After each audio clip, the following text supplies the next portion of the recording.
여의도 사사건건입니다. 오늘은 최수영, 김상일 시사평론가 나왔습니다. 안녕하십니까? 안녕하세요. 반갑습니다. 자, 오늘도 여권 소식부터 살펴보겠습니다. 황상무 대통령실 시민사회 수석이 오늘 전격 사퇴했죠. 용산발 리스크로 불리는 이종섭, 황상무 사태와 관련해 국민의힘에서 수도권 위기론과 함께 용산을 향한 쓴소리가 본물처럼 터져나온 뒤에 나온 소식인데요. 한동훈 위원장과 국민의힘 의원들의 절박한 메시지부터 들어보겠습니다. 이번에 지면 이번 윤석열 정부는 집권하고 뜻 한번 펼쳐보지 못하고 끝나게 될 겁니다. 죽어도 서서 죽겠다는 자세로 뛰겠습니다. 대통령실에서는 제대로 인식을, 민심의 따가움을 아직까지 인식을 못하시는 것 같아요. 국민 눈높이를 따를 때가 아닌가 생각하는데, 당의 총의가 모아질 거고, 당의 총의가 중시되는 것이, 존중되는 것이 맞다고 생각합니다. 예, 최수영 평론가. 네. 이게 어제 공천장을 주는 자리에서 나온 말들이거든요. 총선 후보자들에게. 네. 이제 한동훈 위원장과 총선 후보들의 어떤 절절한 요구가 잇따른 바로 다음 날, 그동안 이제 사퇴 압박을 받아온 황상무 수석이 결국 거취를 정리했어요. 그렇습니다. 자, 그러면은 국민의힘 입장에서 보면은 황상무 수석이나 그다음에 이종섭 대사가 다 이런 자리나 어떤 이런 직위를 보존한 다음에 총선에서 지는 게 낫겠습니까? 아니면 이분들이 결단하고 총선에서 승리하는 게 낫겠습니까? 이건 명백하게 후자로 가는 게 맞지 않습니까? 더더군다나 지금 수도권에서 출마한 후보들은 민심의 척도를 지금 매일매일 지표로서 확인하고 있고 체감하고 있겠죠. 피부로 체감하고 있는데 이런 중요한 것들은 굉장히 위험한 거죠. 그다음에 더더군다나 우리는 정치를 흐름의 싸움이라고 하지 않습니까? 선거가. 근데 지금 좋은 2월 달에 좋았던 그런 흐름을 이 두 사건으로 인해서 놓쳐버리고 그다음에 오히려 이게 대단한 악재로 지금 자리하고 있다라는 그런 평가들이 나오는 입장에서 수도권 후보들뿐만 아니라 전국에서 느끼는 바가 똑같을 것 같아요. 다만 여기서 이제 수도권에 느끼는 지표들이 조금 더 체감적이기 때문에 그런 것 같은데 어쨌든 저는 이렇게 좀 만시지탄의 감은 있지만 바로 수리한 것, 그다음에 이런 점은 지금 선거에 대한 절박성을 용산도 어느 정도 감안하고 있다라고 저는 생각이 됩니다. 예, 황상무 수석의 그 사표를 수리했다는 그 소식을 오늘 아침에 김상일 평론가도 봤을 텐데 어떠셨어요?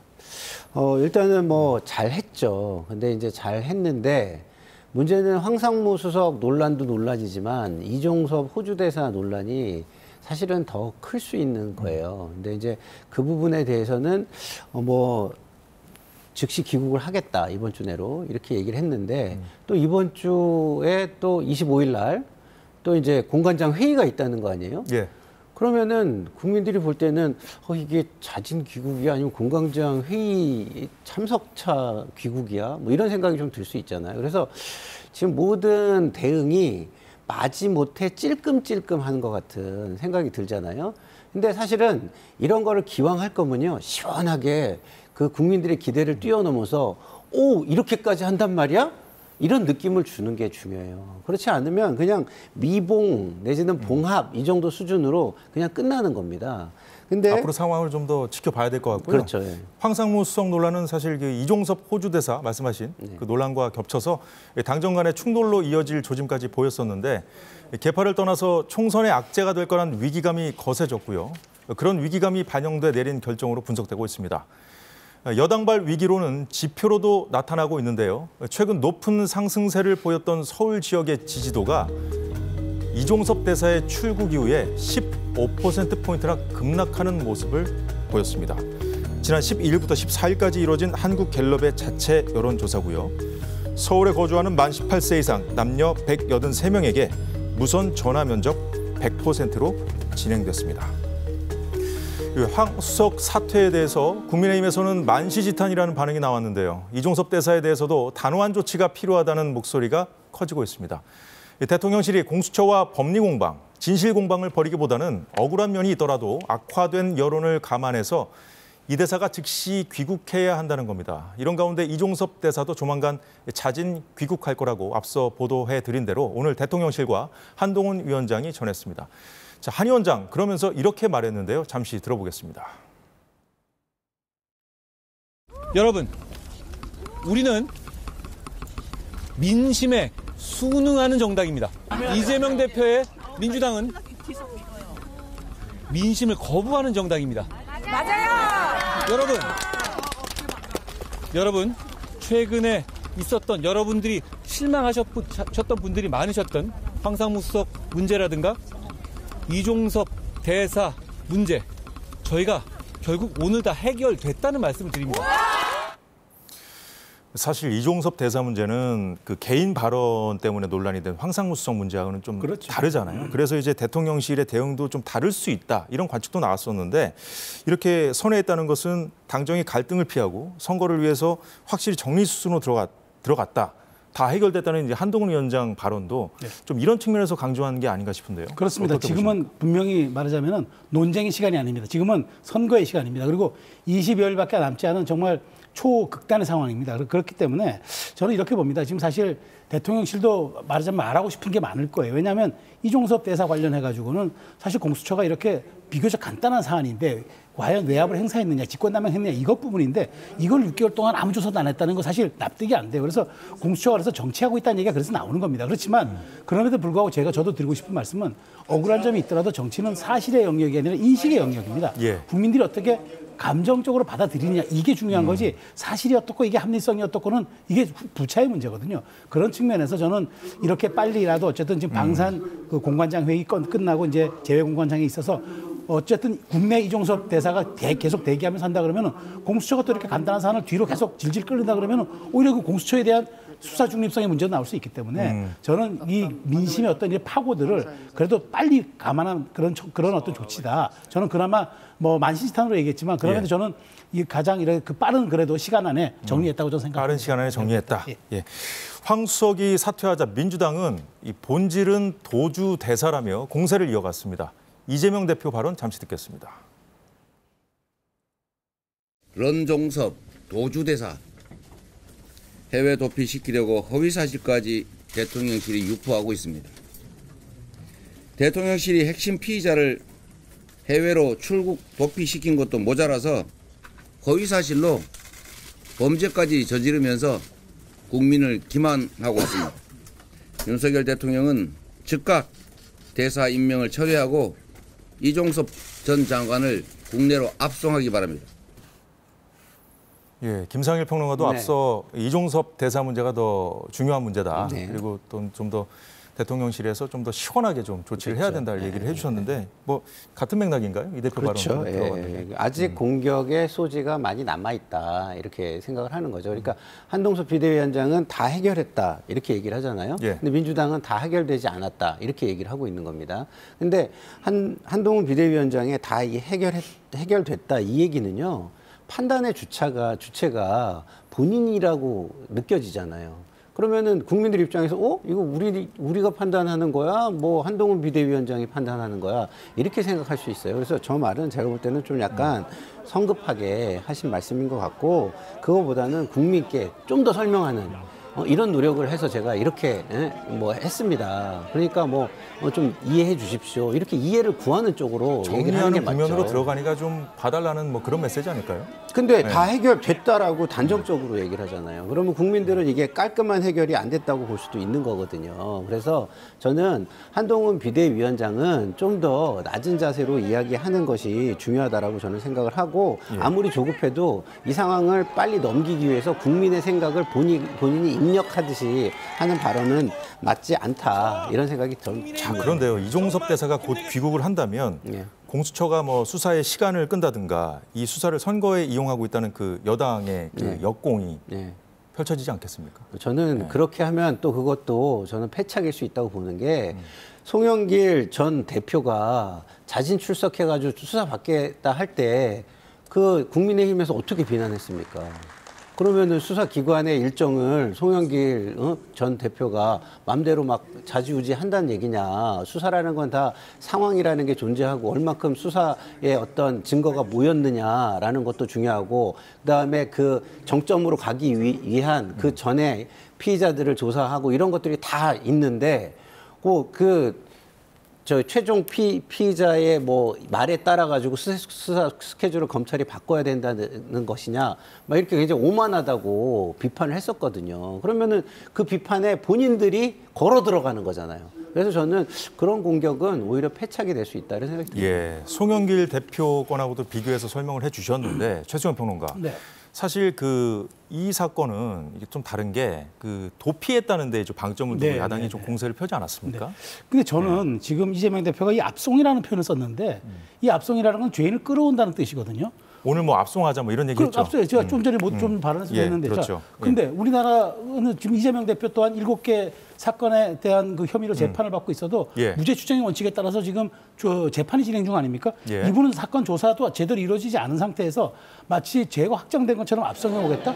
오히려 이재명 대표가 그렇게 사법 리스크를 안고 있는 상황에서 이런 용어를 쓸 수 있나? 그러니까 오히려 이런 과도한 용어가 전 독이 된다고 보고, 이제는 이종섭 대사가 들어와서 조사를 받겠다고 하면은 공수처가 빨리 그 원칙과 그 말하자면 수사 진행 상황에 따라서 조사해서 결론 내는 게 중요한 거지, 이걸 가지고 더 선거에 이용하겠다는 정략적 발상으로 도주 프레임을 계속 강조하고 싶지만, 저는 그럴수록 이재명 대표가 갖고 있는 사법 리스크도 같이 부각된다. 그러면 이재명 대표가 지금 재판 피해서 다니는 거는 그것도 그럼 강제 소환해서 압송해야 합니까? 이렇게 반문이 될 수 있기 때문에 예. 이 과도한 공격은 오히려 독이 될 수도 있다. 과도한 공격은 독이 될 수 있다. 이제는 네거티브 캠페인을 좀 조절할 때도 됐다는 생각이 듭니다. 문제는 그런데 이런 거예요. 민주당이나 짧게 이재명 대표가 독이 되는 말을 하는 게 대통령실의 어떤 행위로 그게 가려진다는 거예요. 근데 이재명 대표가 독이 되는 걸 하는 걸 보여지게 하려면 어떻게 되냐?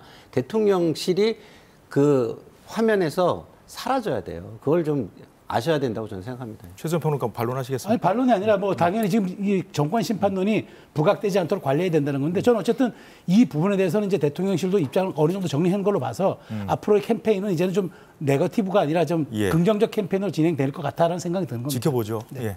자, 그런데 지금 국민의힘에서는 즉각 귀국을 넘어서 이 대사가 자진 사퇴해야 한다는 요구도 잇따르고 있습니다. 경기도 안산에 지역구를 둔 중진 김학용 의원도 대승적 결단, 사실상 자진 사퇴를 촉구했고요.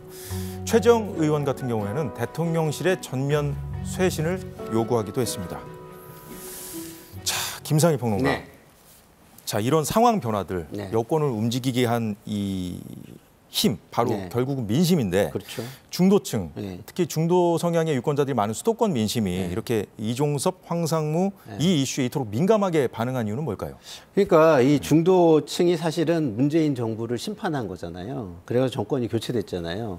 왜 심판했느냐를 보면은 자기 편 이익을 무조건 감싸는 진영 논리. 그렇기 때문에 이 공정하지도 않고 상식적이지도 않은 모습, 이거는 우리가 더 이상 참을 수 없으니 그걸 바로 세워달라라고 심판을 한 거예요. 근데 심판을 하고서 대안으로 세운 정부가 지금 보여주는 모습이 문재인 정부가 했던 모습하고 굉장히 흡사한 모습을 지금 보이고 있는 겁니다. 자기 편이라고 하면은 무조건 감싸는, 중도층 민심을 이렇게 보고 왜 그런 민심이 있는지를 먼저 살피려고 드는 그런 어떤 노력이 하나도 없는 모습, 이것에 실망했기 때문에 그러면 이거 뭐가 다르지? 그러면 여기도 또 심판을 해야 되는 거 아니야? 이렇게 좀 생각하고 있는 거라고 저는 봅니다.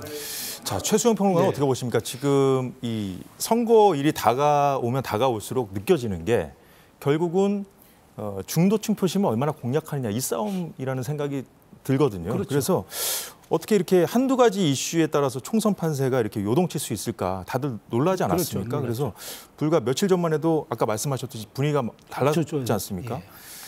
이렇게 하루가 다르게 여론이 출렁이는 이 상황이 과거 선거판하고 좀 많이 달라진 풍경이라고 하더라고요. 왜 그렇습니까? 그렇습니다. 그러니까 이게 왜 그러냐면은 그만큼 이제 우리 대중의 반응 속도가 빨라졌고, 그다음에 이 사안 자체가 갖고 있는 휘발성과 반응성 때문에 그렇습니다. 그러니까 윤석열 대통령은 어쨌든 공정과 상식인데 국민들 눈에 보이기엔 이게 공정해 보이지도 않고, 그다음에 조사를 이렇게 대충 하고 나가서 부임한다, 이게 이제 받아들여지지 않은 거죠. 우리가 흔히 하는 말로 그러잖아요.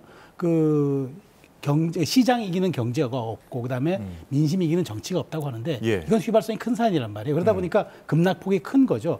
그런 측면에서 지금 여권의 대응도 이렇게 말하자면 시시각각 조응성들이 거의 실시간으로 이렇게 대하는 거라고 저도 보는 겁니다. 그런 측면에서 이제부터는 양쪽의 이제 강성 지지층 거의 다 수렴이 됐습니다. 이제 중도 남아있는 15에서 20으로 추산되는 그 분들을 누가 끌어오느냐의 게임이기 때문에 예. 이 부분에 대해서는 관전자들의 동원을 얼마나 누가 해낼 수 있느냐가 관건입니다. 그래서 그게 중요하죠. 정치를 오래 하신 분들은 좀 최근 변화에 좀 민감하게 반응할 수 없을 수도 있기 때문에 여야 정치권이 좀 귀담아 듣고 참고해야 할 내용이 아닌가 싶습니다. 예. 자, 이것도 잠시 짚어보죠. 자, 이런 상황에서 과거 발언이 논란이 돼서 공천이 취소됐었죠. 장해찬 후보가 자신이 대통령 1호 참모라고 강조하며 무소속 출마를 선언하고 당 지도부의 불가방침에도 당선 후에 복당할 수 있다 이런 자신감까지 보이고 있는 상황. 자, 최수영 평론가, 이건 어떻게 봐야 될까요? 글쎄요, 무소속으로 당선돼서 복당한 사람도 있고 안 한 사람도 있어요. 그래서 장해찬 전 후보의 말이 뭐 옳은 건 아닌데 저는 이렇게 봅니다. 지금 장해찬 후보가 어쨌든 지금 부산 수영이라는 그 지역이 여권으로서 굉장히 탄탄한 지역이고 그렇지만 지금 거기에서 그러면 두 사람이 여권 후보가 나가고 야권 후보가 한 사람인데 그럼 당연히 분열되는 거 아니겠습니까? 저는 이렇게 봅니다. 오죽 낙동강 벨트 이른바 PK 전선이 급했으면은 중진들을 갖다가 이른바 돌려막기 배치를 하면서 지금 거기다 전선을 구축했잖아요. 그런데 이게 부산의 중심 같은 지역에서 여권의 균열이 생겼다? 타 지역에 당연히 영향이 있겠죠. 더더군다나 만일 여기서 장해찬 후보가 와서 표가 분열되어서 졌다 할 경우에는 책임론이 누구한테 가겠습니까? 그리고 여기서는 한 석을 잃는 게 중요한 게 아니라 사실은 두 석을 잃는 거죠. 왜냐하면 여기 현역 국회의원이 있는 데니까. 그렇죠. 국민의힘에. 그런 측면에서 더군다나 이게 인접 지역까지 주는 영향력을 생각한다 그러면은 저는 이게 사안 자체가 굉장히 녹록치 않은 거라고 봐서 지금 정치는 살아있는 생물입니다. 그래서 장해찬 후보가 지금 저렇게 강한 어조로와 지금 그런 자세로 지금 무소속 후보의 드랍을 걸고 있지만 저는 선거 과정을 통해서 또 하나의 어떤 여권 내부의 조율을 통해서 뭐 여러 가지 또 다른 대안들도 모색될 수 있다고 봅니다. 이것도 사실 공천 문제와 관련된 이슈라고 볼 수가 있는데 그렇죠. 오늘 사실 그 비례 공천 관련해서도 좀 잡음이 좀 있었잖아요. 그럼 이철규 의원이 자신이 뭐 이견을 제시하거나 문제를 제시한 바 전혀 없다 이렇게 오늘 또 기자회견을 통해서 밝혔어요. 네. 이것도 지금 정리 국면으로 가는 것 같거든요. 그렇죠. 그러니까 이게 문제가 뭐냐면 저는 비례 문제를 이렇게 봅니다. 그러니까 비례에 대해서 그 한동훈 위원장이 우리가 지역구에서 못한 걸 비례로 하겠다라고 이렇게 말해서 지켜봐 달라고 했잖아요. 근데 많이 지켜봤는데 썩 이렇게 뭐 큰 감동을 주거나 뭐 확 달라졌다는 느낌이 없었고 오히려 늘 당원 당규에 있는 직전 선거에서 총선에서 15%포인트를 득표하지 못한 지역에 대해서 우리가 비례로 보장한다 이런 것들이 있었는데 그게 반영이 안 됐단 말이에요. 20% 이내에 한 25%가 들어가야 되는데. 근데 이게 잡음이나 파열음이 아니라 아니라 이제 여러 가지 충정에서 한 그렇죠. 그런 상황이었다고 조율의 문제였고 저는 얘기했어요. 시각의 문제였다고 봤기 때문에 이런 측면에서 저는 이제 빨리 어쨌든 지금 봉합 국면에 접어들었고 당장 내일 이제 후보 등록할 시간 아니겠습니까? 그렇죠. 오늘 중으로 저는 결론이 날 거라고 봅니다. 네. 예, 김상엽 평론가. 네. 장해찬 이 후보가 무소속으로 나오겠다는 이 부산도 사실 그 야권 기반이 강한 곳이지 않습니까? 네. 예. 나오면 불리하지 않겠어요, 여권에? 뭐 야권 기반이 뭐 부산 내에서 강하다기보다는 전통적인 텃밭, TK보다는 좀 강하다고 그러니까요. 보겠죠. 예. 그래서 뭐 대충 보면 과거를 보면은 한 10% 정도 차이 정도의 뭐 이런 차이가 있는 곳이에요. 근데 장해찬 후보가 나오면 10% 차이를 상쇄시킬 수 있는 그런 효과가 있을 수도 있죠. 아닐 수도 있지만 충분히 그럴 수 있어요. 왜 그러냐면 장해찬 의원이 아무리 인기가 있다 그래도 젊은 처음 정치를 시작하는 신인이에요. 그 신인이 아무리 인기가 있다 그래도 정당을 넘어서는 인기를 가져올 수는 없습니다. 근데 지금 뭐 무소속으로 출마하면서 복당을 얘기하고 이런 것들이 전부 다 어떻게 보면 한동훈 비대위원장의 말을 다 무시하는 거거든요. 그럼 젊은 신인 정치인이 저렇게 무시할 수 있는 건 왜지? 혹시 뒷배가 있는 거 아니야? 혹시 용산을 떠올리게 된다면 이번 선거는요. 저는 중도층이 투표장에 들어가서 여당을 생각할 때 대통령의 얼굴이 떠오르느냐 한동훈 비대위원장의 얼굴이 먼저 떠오르느냐의 승부라고 저는 봐요. 장해찬 후보 개인 문제로 끝날 것이 그렇죠. 아니다 이렇게 보시는 거군요. 예. 하루가 다르게 출렁이는 민심, 이 여론이 앞으로 남은 선거 기간 어떻게 요동칠지는 아무도 모릅니다. 여야 모두 조심해야겠죠. 그런데 국민의힘이 민심의 파고가 얼마나 높고 무서운지 절감하는 사이에 더불어민주당 이재명 대표 때는 이때다 싶었던 걸까요? 연일 대통령 탄핵을 시사하는 발언을 하고 있습니다. 잠시 들어보죠. 이제는 권력을 회수할 때입니다. 이제는 충직한 일꾼은커녕 주인을 물려고 대드는 그런 일꾼, 그런 모습, 그런 종 이제는 해고해야지요. 그 서슬퍼런 박근혜 정권조차도 우리가 힘을 모아서 권좌해서 내쫓았지 않습니까? 예, 이재명 대표 이거 외에도 지난 부산 유세에서는 쓸 수 없는 사람은 해고해야 한다고 했고요. 경기도를 찾아서 회초리 들어도 안 되면 해고해야 한다. 권력을 사유한다면 책임을 물어서 내쫓아야 한다면서 대통령 탄핵을 시사하는 발언을 쏟아내고 있습니다. 자, 김상일 평론가. 네. 최근 들어서 이게 하나의 흐름으로 좀 그런 경향성을 보이는 것 같아서 저희가 이제 정리를 해본 거였거든요. 물론 뭐 선거 전략이겠죠. 어떻게 보십니까? 말이 좀 강해지고 있다 뭐 이런 말씀이신데 이거는 제가 볼 때는 그 탄핵 가능성의 의석을 주시면 이걸 국민의 뜻으로 이해하겠다 이런 얘기를 하고 있다고 저는 봐요. 그 얘기는 뭐냐? 탄핵 가능한 선의 의석을 주시면 탄핵을 하겠다는 거죠. 그러면 이게 그러면 중도층에는 좋게 익힐 것이냐?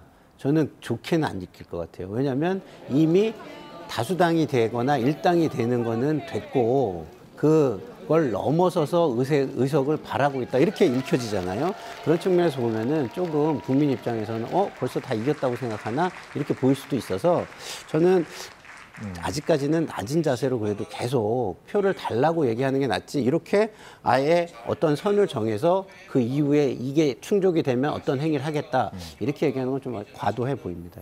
워낙 뭐 민심이 확확 바뀌고 하다 보니까 그렇죠. 좀 낮은 자세로 가야 된다 이런 말씀 해주셨는데 대통령 탄핵을 사실상 공약으로 내건 당이 있지 않습니까? 최수영 평론가. 조국혁신당인데 이 조국혁신당과 좀 선명성 경쟁에 나선 거 아니냐 이런 분석도 나오더라고요. 타당한 분석이죠. 타당한 분석이죠. 왜냐하면 지금 이재명 대표 이렇게 강성 발언 선회에는 두 가지 요인이 있다고 봐요. 첫 번째가 지금 어쨌든 당내 갈등이 잦아든 상황에서 뭔가 윤석열 정부 심판론만 가지고는 안 되겠다. 조금 더 강도 높은 그런 말을 가지고 우리 지지층들을 더 좀 우리 투표장으로 끌어들여야 되겠다는 전략이 하나고 두 번째가 조국혁신당이 지금 이렇게 의회에 지금 선전하고 있는 상황이 뭐냐면 강성 톤이 아니라 이제 이런 거죠. 그러니까 민주당이 도대체 정체성이 뭐냐? 뭐 이른바 뭐 종북 세력도 끌어들이고 하는 위성도 정당도 만들고 대여 투쟁력은 떨어지는 것 같고 이렇게 혼재되어 있는 상황에서 조국 혁신당의 시선을 확 끌어가니까 잘못하다가 보면 자기들이 갖고 있는 위성 정당 그 그룹이 무력화되겠거든요. 더불어민주연합을 말씀하시는 그렇죠. 거죠? 그러다 보니까 뭔가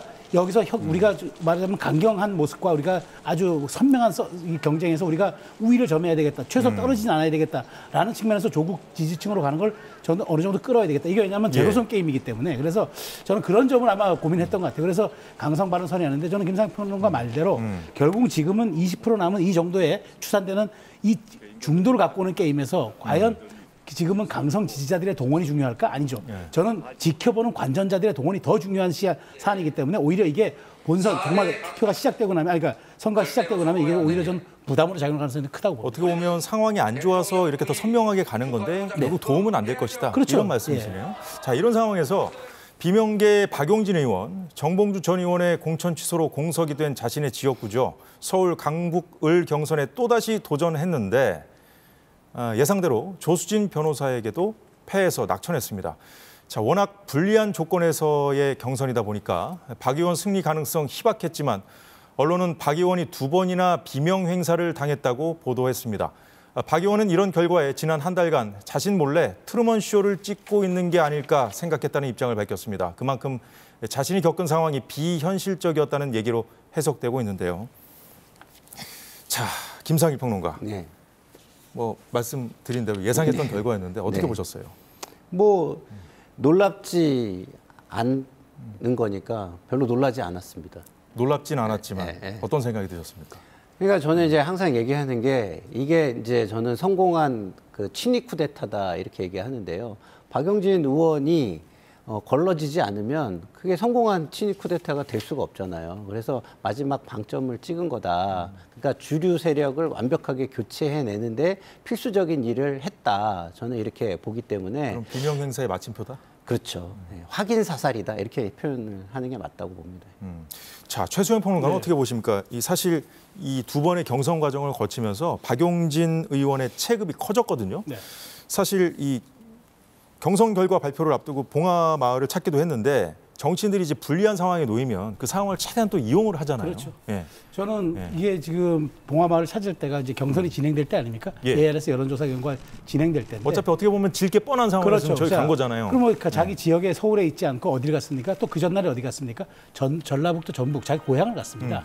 전북에 가서 플래카드 걸고 지지를 호소했고 전북에서 표가 많아서 했겠습니까?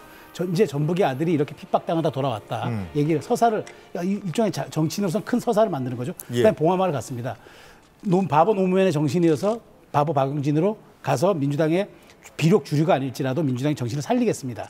라는 것은 울림이 크죠. 그런 측면에서 저는 민주당이 그 소탐대실했다고 봅니다. 박용진이라는 참 나중에 경쟁자가 될지를 모르는 그 정치인 하나 쳐내려다가 오히려 대선 이후에 그 총선 이후에 2년 동안 도도한 민심의 바다를 건너서 이재명 대표가 대선까지 가야 될 텐데 그 민심의 바다에서 가장 원치 않은 경쟁자 하나 오히려 온전히 양산해줬다. 나중에 오히려 더 큰 경쟁자가 될 수도 있다. 그렇죠. 그렇게 해서 이미 박용진 의원은 스토리와 서사를 다 가진 정치인이 됐고 비록 그대는 쓴소리하는 정치인으로 인식됐지만 이제는 최소한 비주류의 리더가 될 수 있는 정도의 그런 지금 말하자면 정치적 환경이 그에게 부여됐다. 저는 그렇게 봅니다. 잘 들었습니다. 박용진 의원 이슈도 반전은 없었습니다. 그렇지만 과거 막말들 때문에 당 지도부와 선대위로부터 재고 요청을 받고 있는 인물이죠. 양문석 후보 문제에 대해서도 이재명 대표는 내 갈 길 가겠다는 입장입니다. 대장동 사건 관련 재판에도 제1야당 대표로서 선거에 임하고 있다. 총선 유세를 이유로 또 출석하지 않았습니다. 이 대표의 이딴 불출석에 재판부가 강제 소환을 고려할 수 있다고 밝힌 상황에서 이재명 대표는 이것이 검찰 독재 국가의 현실이라는 입장을 밝혔습니다. 이건 뭐 최수영 평론가께 먼저 여쭤볼까요? 예. 사실 재판 일정이 앞으로도 줄줄이 있습니다. 예. 지금 뭐 이번 주에도 더 있고요. 그렇죠. 이재명 대표의 사법 리스크에 이은 재판 리스크가 자꾸 이런 식으로 가면 부각될 수도 있지 않을까요? 자, 이런 사법적 혜택 지금 대한민국 국민이 누가 누릴까요? 내가 재판받고 싶은 날 재판 받으러 가고 재판받기 싫으면 재판받지 않는다고 얘기하고 이건 법 앞에 평등에 어긋나는 겁니다. 물론 선거란 특수상이라고 얘기하지만 이재명 대표 그동안에 본인이 계속 연기해서 여기까지 온 거 아닙니까? 저는 이렇게 봅니다. 지금 오히려 저는 강제 말하자면 소환되는 걸 모습을 보임으로써 오히려 정권 심판에 불을 붙이려는 그런 어떤 의도도 있는 것 같은데 사법은 사법이고 정치는 정치입니다. 이재명 대표가 본인이 지은 죄에 의해서 지금 재판을 받고 있는 거지 정치적 죄에 의해서 재판받고 있는 게 아닙니다. 그렇기 때문에 이걸 자꾸 혼재하거나 이걸 선거에 당리당략적으로 이용하거나 할 때 저는 오히려 역풍이 불 수 있다고 봅니다. 이재명 대표 지금 조금 과도한 선을 넘고 있는 것 같은데 이 레드라인이 저는 결코 선거에 도움이 안 될 거라고 봅니다. 자, 김상일 평론가는 어떻게 보십니까? 사실 그 재판받는 국민이 있다고 쳐요.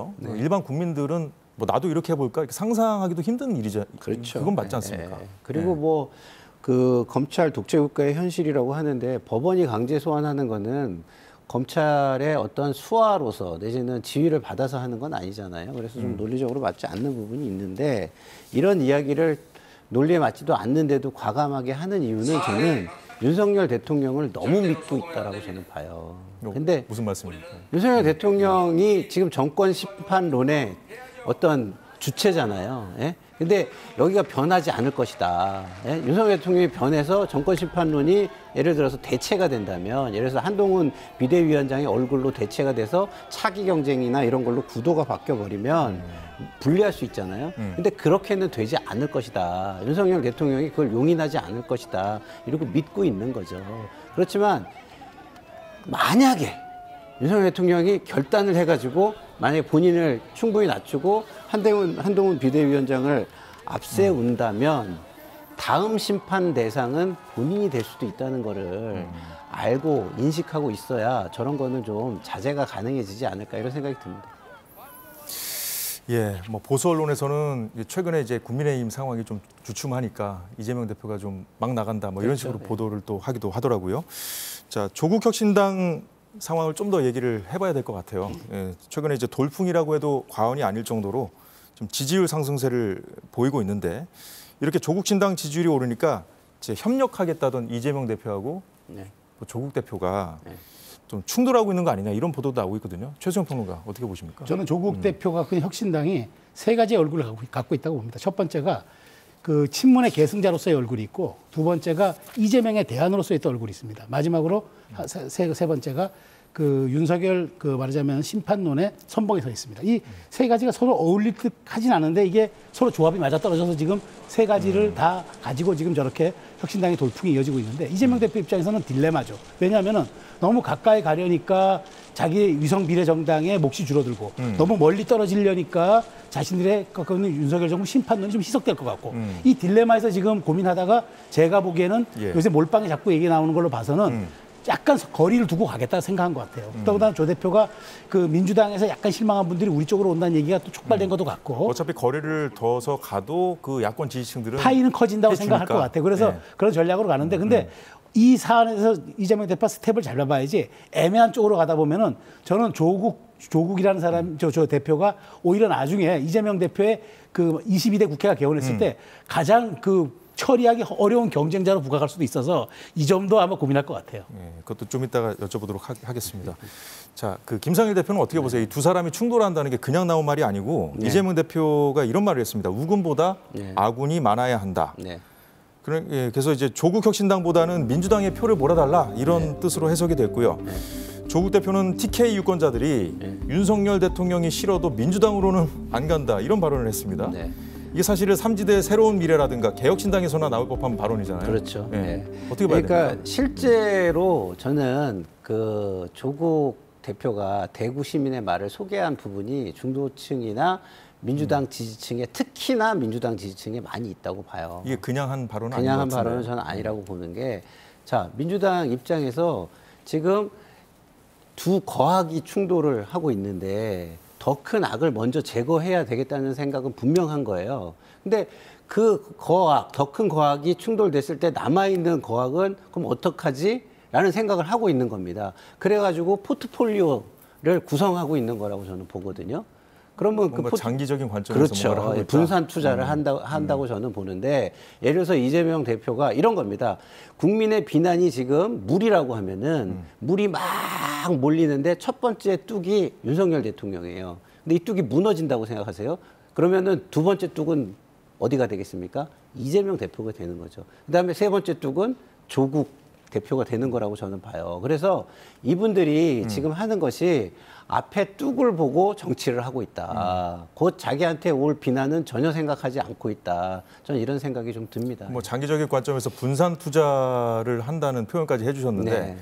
조국 혁신당의 지지세가 언제까지 갈까요?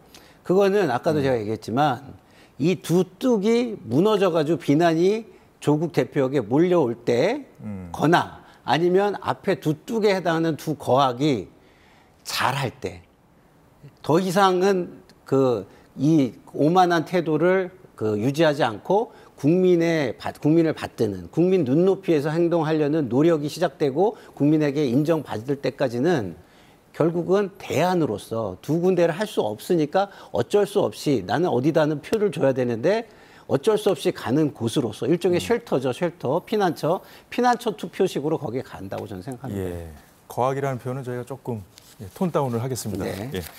자, 최수영 평론가님, 앞서 좀 말씀을 해주셨어요. 총선 이후의 상황. 아마 여기까지 좀 보고 아마 두 사람 사이에 어떤 미묘한 상황들이 좀 벌어지고 있는 것이 아닌가 싶은데, 사실 뭐 손을 잡고도 뭐 불편해 보이는 이런 상황들, 사법 리스크를 안고 있지만 그 사법 리스크의 성격이 좀 다르지 않습니까? 다르죠. 예, 그 향후에 이제 총선 이후에 그 야권의 대선 주자로서 경쟁할 수밖에 없는 그런 사이 아니겠습니까? 그러니까 그래서 지금 서로 예민해지는 거예요. 지금 벌써 약간 기싸움에 좀 들어갔다고 보는데, 자, 간단하게 얘기해서 그 야권이 그러니까 민주당이 과반이 안 되고 겨우 한 130석 정도, 40석 언저리 했는데 조 대표가 한 10석 이상을 해가지고 파일합하면 과반이 됐다. 그럼 이건 이재명 대표의 승리입니까? 승리가 아닌 거죠. 오히려 캐스팅 보트를 조국 대표가 쥐고 있는 거 아닙니까? 그런 측면에서 놓고 본다면 이재명 대표가 지금도 신경이 쓰이죠. 그래서 저는 제가 보기에 지금 굉장히 서로 신경전에 지금 돌입한 것 같은데, 제가 말씀드린 대로 야권의 파이가 키워진다는 측면에서는 둘 다 포지티브한 게임 같은데 서로 자기의 정치적 존재감을 어디까지 확인할 거라는 그 점에 대해서는 이거는 또 경쟁의 관계일 수밖에 그렇죠. 없어서 요 거리두기와 요 딜레마를 얼만큼 예민하게 상황 관리할 수 있느냐, 그게 관건이 될 것 같다는 생각이 듭니다. 마지막으로 이제 시간이 얼마 없어서 김상일 평론가. 네. 지금 민주당 내부에서도 네. 친문 대 친명 이렇게 구도가 여전히 살아 있잖아요. 네. 총선이 어떻게 될지도 모르고. 네. 근데 당 밖에는 또 조국 혁신당, 조국 대표가 그렇죠. 저러고 있거든요. 네. 어떻게 보세요? 총선 이후 상황. 총선 이후 상황은 제가 아까 뚝에 비교를 했습니다. 만약에 총선에서 자세히 민주당이 말씀해 주시죠. 총선에서 민주당이 승리한다면 첫 번째 윤석열 대통령의 뚝은 무너지는 겁니다. 심판을 받은 거죠. 진다면? 그리고 진다면 그리고 그 이유는 민주당이 전국을 주도하게 될 겁니다. 그럼 그 태도에 따라서 두 번째 뚝인 이재명 대표가 심판의 대상이 될 거예요. 그럼 민주당이 이기든 지든 간에 어떻게 될지 모른다는 거예요? 그렇죠. 그리고 두 번째 뚝은 사실은 그 조국 대표와의 경쟁의 구도 속에서 저는 이루어진다고 보거든요. 그게 이제 차기의 대권 경쟁을 하는 구도 속에서 이루어진다고 보는데, 그러면 두 번째 뚝이 무너지면 그 다음은 조국 대표 가겠죠. 그래서 저는 총선 이후의 전국은 예. 이 세 분이 지금의 어떤 모습을 어떻게 탈바꿈하느냐에 전적으로 달려 있다. 그리고 또 세 번째 쭉 그 예. 바깥에 어떤 인물이 자라나고 있느냐, 그리고 세를 얼만큼 모으느냐에 달려 있다. 저는 이렇게 생각합니다. 뭐 모든 정당들이 지금 국가의 미래를 이렇게 가를 아주 중요한 선거라고 합니다만 그 모든 정치인들에게도 중요한 선거가 되겠군요. 알겠습니다. 자, 오늘 여의도는 여기까지 하겠습니다. 최수영, 김상일 평론가였습니다. 수고 많으셨습니다.